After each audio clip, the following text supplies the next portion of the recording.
अगला वर्ड है आज का, दैट इज़ ओवरलुक। ओवरलुक का मतलब होता है कि बेसिकली आपसे कोई चीज़ छूट गई है, ठीक है, गलती से अवॉइड हो गई है, और बेसिकली नज़रअंदाज करना। अब वो जानबूझ के भी हो सकता है और वो अनजाने में भी हो सकता है, depend upon the context. Overlook का मतलब हो गया नज़रअंदाज करना।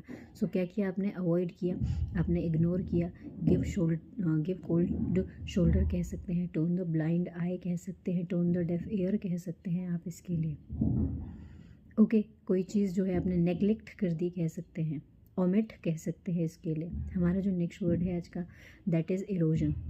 सॉइल इरोजन सुना है, मिट्टी कम होती चली जा रही है। तो बेसिकली इरोजन का मतलब ये होता है किसी चीज़ में कमी आ रही है, कोई चीज़ कमज़ोर होती चली जा रही है, ख़त्म होती चली जा रही है, धीरे धीरे नष्ट होती चली जा रही है। सो एबिंग कह सकते हैं, ड्विंडलिंग कह सकते हैं, एट्रीशन कह सकते हैं, अटेनुएशन कह सकते हैं आप इसके लिए, वीकनिंग कह सकते हैं, अंडरमाइनिंग कह सकते हैं आप इसके लिए। आप इसके लिए इरोडिंग कह सकते हैं, बोल सकते हैं, वियरिंग अवे कह सकते हैं, फेडिंग अवे कह सकते हैं, क्रिपलिंग कह सकते हैं, डिसेबलिंग कह सकते हैं, इम्पेयरिंग कह सकते हैं आप इसके लिए।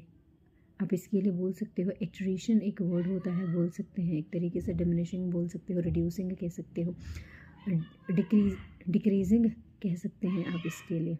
ओके, हमारा जो नेक्स्ट वर्ड है आज का, दैट इज़ स्नोबॉल। स्नोबॉल का मतलब होता है किसी चीज़ में जो है बढ़ोतरी हो रही है, कोई चीज़ बढ़ती चली जा रही है। सो आप इसके लिए बोल सकते हो, सोर कह सकते हो, सर्ज कह सकते हो, स्काई रॉकेट कह सकते हैं, स्पाइक कह सकते हैं, हाइक कह सकते हैं, बर्जियन कह सकते हैं हम इसके लिए, प्रोलिफरेट कह सकते हैं, एक्सपेंड कह सकते हैं आप इसके लिए, बूम कह सकते हैं, बैलून कह सकते हैं हम इसके लिए, ग्रो कह सकते हैं, थ्राइव कह सकते हैं, फ्लरिश कह सकते हैं हम इसके लिए, बोल सकते हैं एक तरीके से, एनलार्ज कह सकते हैं हम इसके लिए,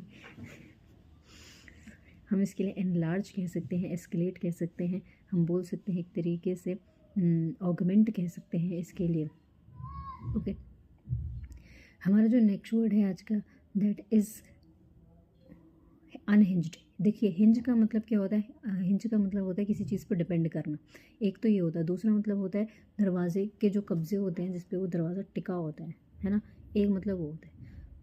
तो अनहिंज्ड का मतलब क्या हो गया, अनहिंज्ड का मतलब हो गया कि या तो आपने दरवाजे को, जो लिटरल मीनिंग है, उसको हटा दिया है, और दूसरा मतलब हो गया अनहिंज्ड का कि आप किसी को पगलेट बना रहे हो, ठीक है। क्रेजी कह सकते हो, ल्यूनेटिक कह सकते हो, इम्बेकाइलिक कह सकते हो, फार्सिकल कह सकते हैं आप इसके लिए, बोल सकते हो मोरॉनिक कह सकते हो, इडियोटिक कह सकते हो, ल्यूडिकरस कह सकते हैं आप इसके लिए, प्लेफुल कह सकते हैं, डॉल्टिश कह सकते हो, इनीन कह सकते हो, इंसेन कह सकते हो, क्रेजी कह सकते हो आप इसके लिए।